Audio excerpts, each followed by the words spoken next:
Назад сме во студиото, ки погледнавме вторите вести за ова утро и временска прогноза за тоа какво време не очекува во текот на денешниот ден, а сега продолжуваме онаму каде што и предмалку најавив. Со разговор овдека во студиото, а денеска наш гостин е Златко Перински, директорот на јавното предпријатие Водовод и канализација Скопје. Ке зборуваме за придобивките и реализацијата на најголемиот еколошки проект општо во Македонија, пречистителната станица за отпадни води Скопје. Ке зборуваме и за начинот и за намалувањето на загубите на вода, но и дали треба скопјани да стравуваат од слаб притисок во водоводната мрежа или, не дај Боже, рестрикција за време на летните периоди кои што ни пристигаат и со оглед на тоа што изминативе 3 години имавме на вистина на неповолна хидролошка состојба. Како и да е, во следните минути овдека со нас е, како што споменав, директорот на Водовод и канализација, господинот Златко Перински. Перински, добре ни дојдете. Втор пат се не бил овдека во студиото, иако ние како репортери и како редакција овдека често пати знаеме да ги следиме сите оние активности кои што ги спроведувате како јавно предпријатие. Така е. Добро утро, добро ве најдов, секогаш пријатно во вашето студио.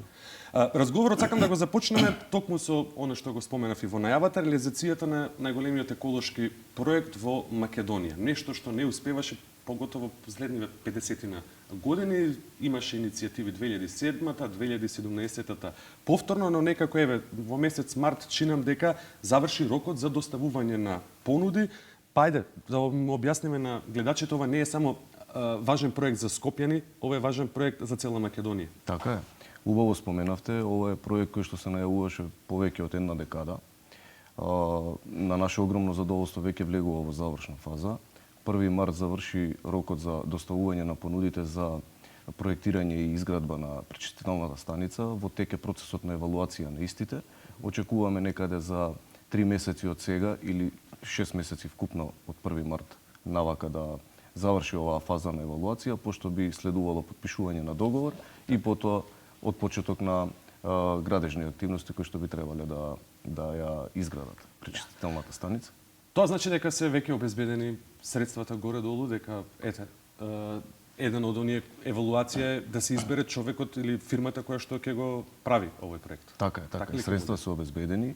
Имаме обезбедено државен грант од 70 милиони евра преку инвестицијската рамка на Западен Балкан преку Европската комисија. Имаме кредит од 68 милиони евра обезбедени преку Европската инвестициона банка и кредитна линија од 58 милиони евра преку ЕБОР, така да има обезбедена финансиска рамка, финансиска конструкција практично за да се заврши овој проект кој што е од исклучително значење и за градот Скопје и за цела држава. Ајде малку на вистина тоа да го кажеме, со какви капацитети ќе располага станицата, нели, и колку ќе има капацитет да ги прочисти отпадните води од главниот град. За сега во Скопје чинам дека има една, поправиме ако грешам, пречистителна станица која што ги задоволува потребите на едно мало населено место околу Волково, Кисела Јабука или... Точно е, тоа е пречистителната станица во Волково, исто така ја стопанисуваме ние како ЈП Водовод и канализација Скопје, но оваа пречистителна станица која што ја планираме и за која што сега збориме, таа би требало да ги опфати сите отпадни води на територија на градот Скопје. Бидејќи следи фазата на евалуација на понудите за проектирање и изведба, се уште не можеме технички параметри да дадеме затоа што го чекаме исходот од евалуацијата и понатака ќе знаеме точно за што збориме. Проектирана е на 137 милиони евра. Се уште не знаеме колку ќе биде крајната сума за изградба на истата. Би требало да ги опфати потребите на сите граѓани на градот Скопје, значи проектирана е за повеќе од пола милион жители, така да сите параметри кои што нас ни се неопходни како град Скопје се запазени. Да, кога би се очекувало да профункционира овој проект? По очекувањата се овој проект, оваа пречистителна станица. Очекувањата се некаде до ноември да здравје Боже да имаме склучен договор за проектирање годинава, да, и некаде почетокот на 2023 да почнат градежните активности. И се планира колку време? Да, околу 5 години се планирани, околу 3 години се предвидени период за изградба на истата, потоа имаме тест период и потоа имаме одреден период за обука на кадар кој што би требал да оперира со таа пречистителна станица и крајот некаде го гледаме 2028 година. Навистина е голем проект и многу битен, како што споменав. Да, 50 години се чека на вакво нешто, а останавте меѓу малкумбитните градови во Европа кои што немаат пречистителна станици. Навистина тоа е катастрофално. Зборуваме и надвор од тоа како директор да зборувате. Јас верувам дека вашиот личен став во врска со отпадните води кои што завршуваат во рекава Вардар се, нели? Така е. Не е повелно таквата ситуација и дека ова мора да се реши кога тогаш. Така. Како може да се произведе струја од градски водовод? Кога зборувавме за оваа прочистителна станица, најавивте и тогаш на пресконференцијата дека во незин склоп на третирање на отпадните води најавивте можност да се произведува биогаз од кој ќе се добива електрична енергија. Така е. При третманот на отпадната тиња постои можност да се произведува биогаз кој што соодветно се складира и потоа може да се користи за производство на топлинска енергија и електрична енергија. Согласно препораките кои што ги имавме во тендерирањето, а по добивањето на конечната понуда, да кажем, од кога ќе заврши процесот на евалуација на доставените понуди, ќе знаеме технички како тоа фирмата која што ќе изведува ќе го предложи да се прави. Она што тука е дополнително да се спомене дека може да се произведува електрична енергија и од вода во делови на мрежата каде што имате зголемен притисок. За жал Скопје нема многу такви делови од мрежата каде што имаме Притисок кој што практично може повеќе да од потребниот притисок. И тоа мислам дека за Скопје ќе биде многу скапо да се реализира и мислам дека нема да се достигне оној момент на потребна количина на произведена електрична енергија која што би требало да ги задоволи потребите на претпријатието. Затоа ние влеговме во една фаза заедно со градот Скопје нормално на поставување на фотоволтаици. Се уште сме во почетна фаза, се уште ги гледаме примерите како тоа све можеме да го изфинансираме, кредитираме и така натака, но доколку го реализираме овој круцијален проект кој што е на вистина императив да се спроведе за водовод и канализација, би било од огромно значење затоа што нашите проекции говорат дека со една ваква инвестиција би можело да се субституира трошењето на електрична енергија во рамките на потребите на водовод и канализација за 70%. Така да периодот што ќе следи интензивно ќе продолжиме да работиме и на оваа проблематика. И се имавте надевам некој дека препирање ќе со успееме. централната власт, знам дека Го надминавме. се надмина и тој проблем. Па добро, ќе се реши да нема толкави трошоци кога станува збор издатоци за да плаќа претпријатието струја, тоа се навистина милионски суми, нели? Така е. Така е, поготово со покачувањата сега значителен трошок. Хидролошки споменав, изминатите 3 години не беа поволни или беа исклучително лоши, а можно е така да биде и оваа година. Каква е состојбата со изворот Рашче, со бунарите во Нерези и Лепенец? Точно е, изминатите неколку години имаме навистина лоша хидролошка слика во целата држава практично, така и во градот Скопје. Издашноста во Рашче се уште задоволителна. Некаде капацитетот на Рашче е помеѓу 2,5 до 7 метри кубни во секунда. Во моментот неговата издашност е околу 3 метри кубни во секунда, со тоа што ги задоволува потребите на градот Скопје и на скопјани во целост. Во одредени сушни, ајде да кажеме, периоди од годината, летните нормално, водоснабдувањето го надополнуваме со, како што споменавте, со изворите, со бунарските подрачја Нерези и Лепенец, но 98% од количината во мрежа, од количината на вода во мрежа произлегува од изворот Рашче, некаде околу 95 милиони кубни метри на годишно ниво и околу 7 милиони кубни метри се надополнува од овие две бунарски подрачја. Она што е значително да се спомене е рационализацијата во потрошувачката на вода, поготово во летните месеци, затоа што, како што споменавме, имаме за жал лоша хидролошка состојба последните 2-3 години и ние постојано апелираме на рационализација во потрошувачката на вода, поготово во онаа сфера на техничка потрошувачка, наводнување на зелениво. Едни сме од ретките градови, ако не и малките у Европа, кој што практично вода за пиење користи за наводнување на зелени површини. Добро, постои ли можност и начин да се изнедат решение на ваков проблем? Нови извори, нови бунари?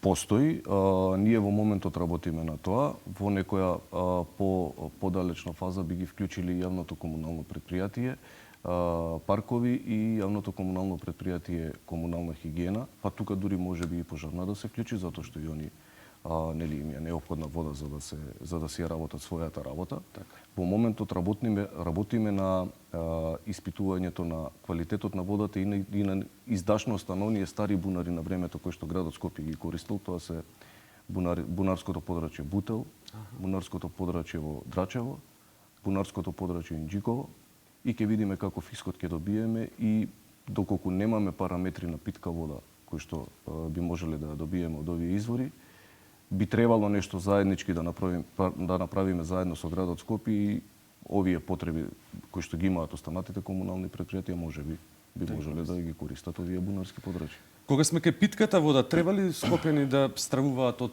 слаб притисок во водоводната мрежа во текот на летото? Генерално не.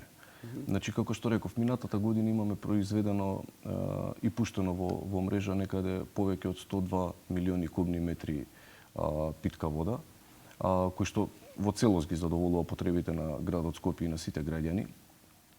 Така да не очекуваме дека ќе има рестрикции. За жал ќе имаме зголемени трошоци за нас како предпријатие, затоа што ќе мораме да препомпуваме вода дополнително од бунарите за да ја субституираме оваа лоша хидролошка состојба која што ја имаме, но рестрикции не се предвидуваат и нема да ги има.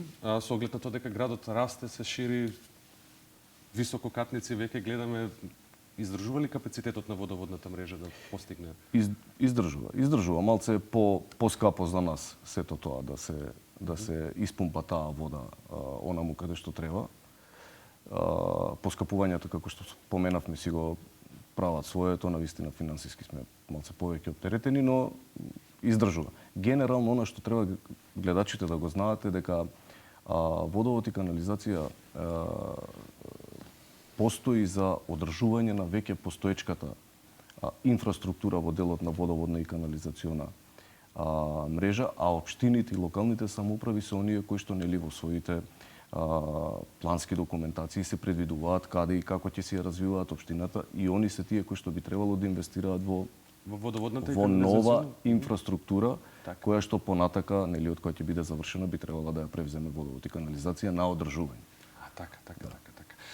Гледачите ќе ги интересира дали ќе има поскапување на водата. Со оглед на тоа што гледаме дека цените растат, не знам, струјата. Она што е во моментов го правиме рационализација на нашите трошоци, значи практично најголем дел од трудот ни е посветен на расходната страна, во делот на намалување, нели нормално. Поскапување имаме на сите основи. Репроматеријалите, цевки, фитинзи и се останато ни е зголемено за 30 до 70%. Електричната енергија во септември очекуваме да ни се зголеми со новиот договор за 5 пати. Но мислам дека ќе издржиме и ќе пребродиме, и оваа година со сигурност можам да кажам дека нема да побараме корекција на цената на водата до регулаторна комисија која што практично ја одредува цената. Ке издржите се тоа да го поднесете и да го замортизирате? Издржиме. Секоја чест, Перински. Што превземате во врска со ниската наплата на сметките на вода? Мислам дека имаше некој извештај дека половина од граѓаните практично и не ја плаќаат. Тоа е дополнителен проблем. Тоа е доколку совеста кај одреден број на граѓани малце би поработела, не би имале никаков проблем со ликвидноста. Но за жал не можам да кажам дека тоа е секаде така. Точно е, некаде во кумулатив сме повеќе од 70% наплата, но на месечна основа некаде ни се околу процентот на просек на наплата ни се движи околу 50% на ниво на домаќинство, што е навистина лошо. Во таа насока се сеќавате добро, правиме и склучуваме договори, им даваме можност на граѓаните да плаќаат на рати, за останати долгови без камата. Поставивме киосци за наплата на 4 локации, за да може да си платат поедноставно граѓаните сметката. Дополнително разработивме апликација која што може да се симне и на iTunes за на корисниците на паметниве Apple. телефони, на Да, така, и за Android, значи буквално со 3 клика може да си ја платите сметката. Само го внесувате корисничкиот број. Нели нормално претходно мора да направите да креирате профил и потоа самата апликација ве наведува да си ја платите сметката. Така да ние подаваме рака, навистина се трудиме што е можно повеќе да ја олесниме наплатата за граѓаните. Но исто така апелираме и морам да, може би малце грубо ќе звучи, сметката за вода во домаќинството е секогаш најмала. Да. Се согласувам. За вода, така. За вода, да. И најверојатно тоа што е најмало како ајде се остава на крај, а нас во овие тешки моменти на поскапување на не знам веќе каква си не криза, многу ни значи. Така. А може да ни откриете која општина има најниска наплата и која општина најмногу троши вода? Видете, Сега не ставаме никого на тапет, ама да, ситуацијата е таква каква ќе е. бидеме поџентламени. Во текот на летните месеци најголем проблем имаме со приградските населби. За волја на вистината, ние во периодот од 12 месеци испумпуваме идентична количина на вода секаде, а во приградските населби имаме проблем со недостаток на вода. Тоа говори дека луѓето не се зголемуваат во текот на летото, туку потрошувачката на вода не се користи за лични потреби, туку можеби за наводнување и така натака. За волја на вистината и најмал е процентот на наплата во истите места. Инаку, чисто како параметар, согласно ГУП-от на град Скопје, за потребите на еден граѓанин на градот Скопје, има пропорција од дневна потрошувачка на количина на вода од 250 литри по глава на жител. Во истите рурални средини во околината на Скопје испумпуваме 2,8 пати повеќе од пропишаната. Во текот на зимските месеци немаме проблем, но во текот на летните месеци имаме проблем. Да, и тогаш се добаваат и до оние намалување на притисокот на водата и проблемите. Така е. Господине Перински, навистина имате многу проблеми за решавање. Ви посакувам успех во работава, да го решите и проблемот со намалување на загубите на вода, кои исто така се во проценти далеку многу високи. Работите на терен. Да не се повторуваме, да не го трошиме времето. Оваа емисија не ја гледаат низ цела Македонија, да ги споменеме одделно активностите кои што во моментов се спроведуваат низ главниот град. Ви посакувам успешна работа и што побрзо да видиме и прочистителната станица и како што треба да биде се. Ви благодарам. Само уште еден апел дозволете ми до граѓаните. Ќе ни следат топли и навистина сушни месеци. Ве молам, помогнете ни на нас, за да можеме и ние да одговориме на потребите ваши. Рационализацијата, поготово во овој период од годината, е навистина неопходна. Имаме преубава вода, втора по квалитет во Европа, треба да си ја цениме. Така е. Така е, треба да си ја цениме и да ја користиме за потребите за кои што е наменета. Така е. Ви благодарам уште еднашка за ова ваше одвоено време и што денеска бевте овдека со нас во Сака Македонија. Ви благодарам.